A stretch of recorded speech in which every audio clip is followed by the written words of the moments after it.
Well, hello! It's been 2 or 3 weeks since I last made a video, so I'm making this update to let you know what's going on. First of all, a big thank you to all of my patrons and other supporters who are continuing to help me keep this channel going and keep Vocademy free. I couldn't do this without your support, and I thank you very much for sticking with me, even though I'm not making a lot of videos right now, but I've got other things going on. I've got the school to maintain, and I'm working on the astronomy class. I know there are those of you who are saying, hey, get on with the electronics. We don't care about the astronomy, but there are a lot of people who are really liking this astronomy class, and so I'm splitting my time between the two. And I already put up my chapter about Copernicus, and then after reading it again, I said, I've got some questions. I don't fully understand what he was trying to do. So I downloaded a copy of English translation of The Revolutions of the Heavenly Spheres, and I have been reading Copernicus's own words as translated into English. And as you might expect, I'm finding out that not everybody I've been relying on to give me a synopsis of what he had to say are correct. And as far as AI is concerned, AI is a great tool to help you do research, but if you're using AI, you must have the motto of trust but verify. And you have to know how to ask questions, because if you ask them the wrong way, it's going to give you wrong answers. Completely bogus answers, and I can detail that later.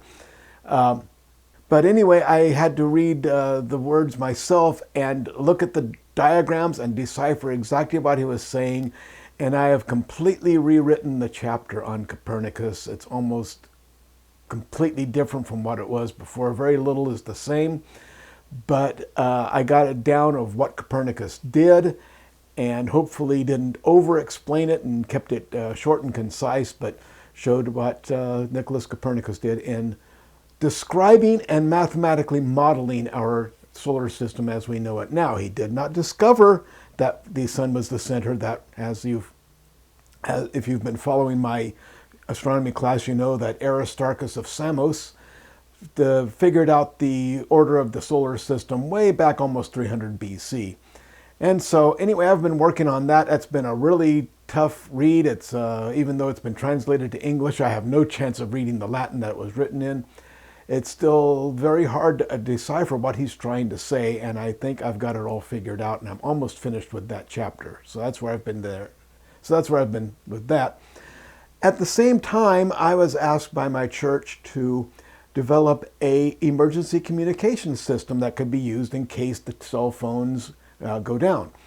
And of course, I've been working with ham operators in the church and trying to develop something like that, but ham radio is on its way out. It's not as many people doing it. They're not that excited about it, those who are.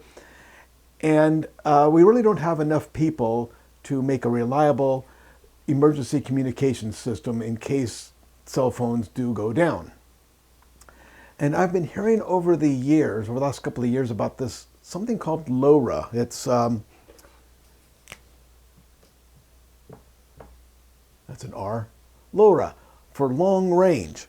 And it's some kind of a radio system that's used for the Internet of Things, or IoT, where devices can have these little radio transmitters and they transmit out, and other devices have the same thing, and they'll relay messages around. And eventually somebody has one connected to the internet, and there you go, you're connected.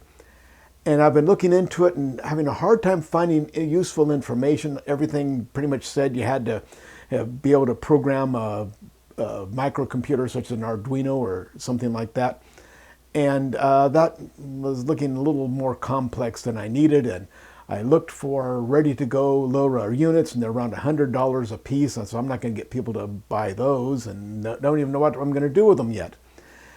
And then I stumbled on Meshtastic. I don't know if you know what that is, but actually I was on Thingiverse looking for something else, and I stumbled on this guy who said he had a Meshtastic box that could work on this LoRa radio network and send messages to people. And so I started looking into that, and I found out there's this whole community of people who buy these LoRa transmitters. There's little tiny things. I'll put up a video or a picture here real quickly. And they'll fit in the palm of your hand. And don't mind that I'm not editing this video. I don't have time because I need to get it out today. So mistakes and all are in this video. But anyway, this little tiny transmitter will transmit to other nearby ones and relay messages around, and people connect to the transmitter with their phone through Bluetooth and send messages. And it's very easy and very inexpensive. These modules cost 20 to 30 bucks. And you go to the Meshtastic website and you install the Meshtastic software on the LoRa device, Bluetooth your phone over to it, and there's people sending messages in your community. There's not a lot going on there, but you can have private channels, and I'm getting some people interested in setting up this network in the church to be able to communicate in the case of a loss of cell phones in an emergency. And so that's been consuming my time, because figuring out how that works, and I've been designing a outdoor unit that's going to have one of these little guys in there and metal top, so it's a ground plane for the antenna that will be on top, and maybe even the thing for a solar panel to keep it charged. I've been doing a lot of 3D printing work and design, and that's been consuming a lot of my time, but I'll make some videos about that, and that is related to electronics, so I think that should be of interest to most of us.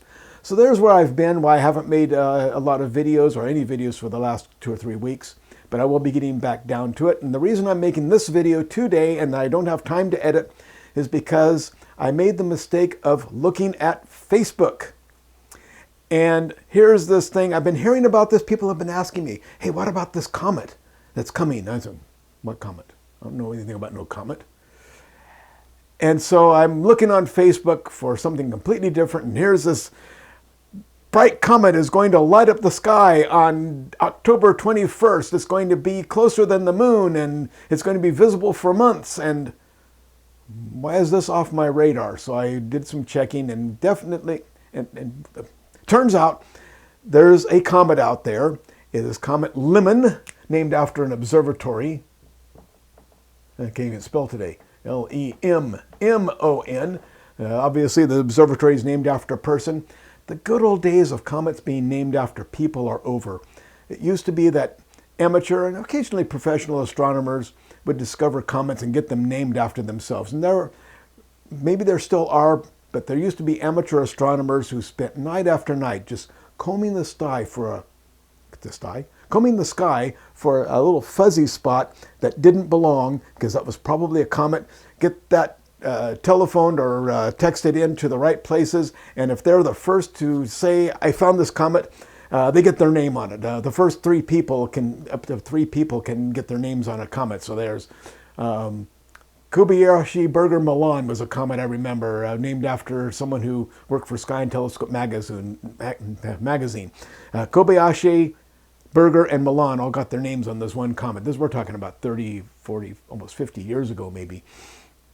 Now all the comets are named after telescopes or satellites or something, because they get discovered by these automated systems before the amateurs could find them, which I think is unfortunate. This one's named after an observatory that discovered it. And so the word is this bright comet's going to come within 1.6 million kilometers of Earth, which is closer than the moon. And it's 1.5, I'm trying to remember the numbers here. I think it's 0.6 million kilometers from the Earth, and it's 1.5 kilometers in diameter. It's going to light up the sky for weeks and months, and its closest approach is October 21st, so be watching for it. So I looked it up, and there is a Comet Lemon, and it is coming fairly close to us. Its closest distance, I think, is 0.6 astronomical units, not 0.6 million kilometers. So an astronomical unit is the average distance from the Earth to the Sun. So we're talking about the Sun is 98 million miles away.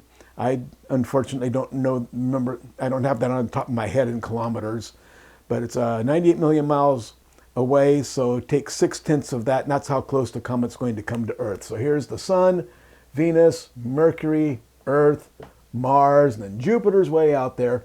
And this, let's see, it's a Jupiter, Mars, yeah, that's the Sun there. And so this comet, here's the Earth, it's going to come something like this, and then on back out. That's the last we'll see of it. And it's going to pass about 6/10 of the distance to the sun from the Earth, and the same thing from the sun, so it's not going to be particularly close. No one really knows how big it is. It's not well enough to find, and I can't find any information about how big, except it's fuzzy. We don't quite know. And so that's how close it's going to come to us. Definitely not closer than the moon. And we don't know how big it is. And right now it's about magnitude 4.5. What does that mean? I'm not going to edit out this airplane going over. I'm not going to wait for it to go over and fix this. So this is what I have to deal with all the time. Airplane, you probably can't even hear that. They're usually louder. So anyway, stars are rated in brightness and magnitude. Your brightest stars are around 0 or a little lower, so the higher the number, the dimmer the star. The dimmest stars you can see with your naked eye are 6th magnitude, so we're getting visible to the naked eye, but I was out looking for it last night. I had my binoculars right where it was. I could not see a thing. It's just too fuzzy. It may be 4.5 magnitude, and if that were concentrated into the size of a star, I could probably see it naked eye, but it's diffused out, and I can't even see it in binoculars.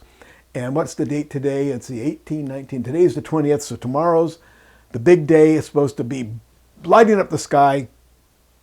Unless you're in really dark skies, you're not going to see anything. Maybe might look nice in a telescope, a good-sized telescope. But this is a big nothing burger, unfortunately, at least for the average person. The truth is, there are many comets in the sky at any time, but most of them are just too faint to see without a telescope. Every once in a while, one comes by that's bright enough to see. And we've been having a drought of bright comets. I remember when I first got into astronomy, it seemed like every 10 years there was a great comet, just on average. We'd have a comet that was really, really bright. And we haven't had a great comet since, can't remember the name of it, comet.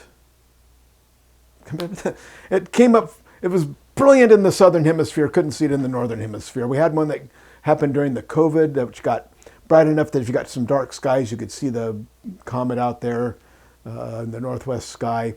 But we haven't had a really good comet since Comet Hale-Bopp way back in the 90s. So we've had a real drought of bright comets. So cross your fingers. We should have a good bright one show up sometime. But there's nothing out there right now. We just have to wait for something to come in from nowhere that's never been seen before. And it's going to be big and come close to the sun and close to the Earth. That's what it takes. It has to be large. It has to come both close to the Earth, like maybe right there. And be big enough to be bright, and we get a good show in the sky. So, especially if it's in the dark. So here it would be close to the sun, but here it's going to be in the night sky, and we get a good show. So cross our fingers, and hopefully a good bright comet will come in the next, could be discovered tomorrow and be here by the middle of next year. Who knows? But this one's a big nothing burger. Don't get excited about it. The other thing I saw is a rare, spectacular event, 5 suns seen in China. They are sun dogs, extremely rare. And you can see 5 suns, and there's this picture of 5 suns next to each other, obviously poorly, I won't even call it photoshopped. It looks like someone who had almost no photo manipulation skills had just, cookie cuttered 5 suns next to each other. Sun dogs are a real thing, and if we have ice crystals in the upper atmosphere, you've probably seen, occasionally you see a ring around the moon. Well, if this happens in the daytime, here's the sun, and there's ice crystals, so we get a ring around the sun. And these ice crystals are oriented a certain way such that light going from the sun, here's the sun here, coming down to the Earth, hits an ice crystal, and the light hits that and gets reflected a different way. And I don't know the angles off the top of my head, but what you will see is in 4 places, bright spots in the cloud. And those are called sun dogs. I've never seen it like this, although it does happen. I have seen sun dogs around sunset. So here's the horizon. The sun has just set, can't quite see it, and there's a real bright cloud over there or something. It just happens to be ice crystals at just the right angle, and I get a reflection, and so I see a single sun dog. But you can get a situation where there's 4 sun dogs and the sun. And of course, these, you can't hardly look at it because you're looking at the sun, right? Got to block it off with your thumb or something, then you can see the sundogs around it. It does happen. I've just never seen it quite as ordered as this, only, like, it always seems to be around sunset when I see them, or sunrise, and I've seen them. So sundogs are a real thing, and if you get the right conditions, you could see 4 sundogs and the sun, and therefore 5 bright things in the sky, but it doesn't look like 5 suns right next to each other. That just doesn't happen. So that's what the picture was showing. So I'm talking about that. So I wanted to make this video to tell you about this non-event and tell you what I'm doing in the electronics class. So I've got my chapter on Copernicus. I've just got a couple of paragraphs to finish off and then proofread it. Get that done, out of the way, set that aside, get ready to talk about Tycho Brahe, who was the next astronomer in line who made the very precise measurements that made it possible for Kepler to actually figure out how the orbits worked. And that's going to be put aside so I can get back to the electronics and get things on track there. Almost finished messing around with that Meshtastic. I will make a video about that. You might be interested. It's sort of like CB radio, but it's all text, and you just have this little thing that you Bluetooth to. I just had mine set up on the kitchen table, and I got a message around a mountain, about 5 miles or so, and had to go around the mountain, so it's relayed through other people and got to my house. So it's kind of interesting, might be useful, and I will make a video about it, particularly because there are lots of videos that show you how to set up your Meshtastic unit, and all of them skip a extremely crucial step, so their videos don't work. They might, because that step might have been done when your computer might already work, but you have to download a driver that they don't bother to talk about. So I'll be making my own video about that. So that's where we are. So anyway, more videos coming, working on in the near future. Thank you for supporting me during this drought of videos, but I have been very busy with the class and such. And so a big thank you to my patrons. And as usual, erase this so I don't have to do any editing stuff. Go to vocademy.net to take my free electronics and my free astronomy course. Go to Patreon /Vocademy to pledge your support. I really couldn't do this without you. A big thank you to those people who are sticking with me and keep this coming. And if you want to give a one-time donation, you can go to YouTube. No. And if you want to give a one-time donation, you go to paypal.me/voced, VOCED, and make a one-time donation. Big thank you to everyone who's made this possible, and thanks to everyone for watching.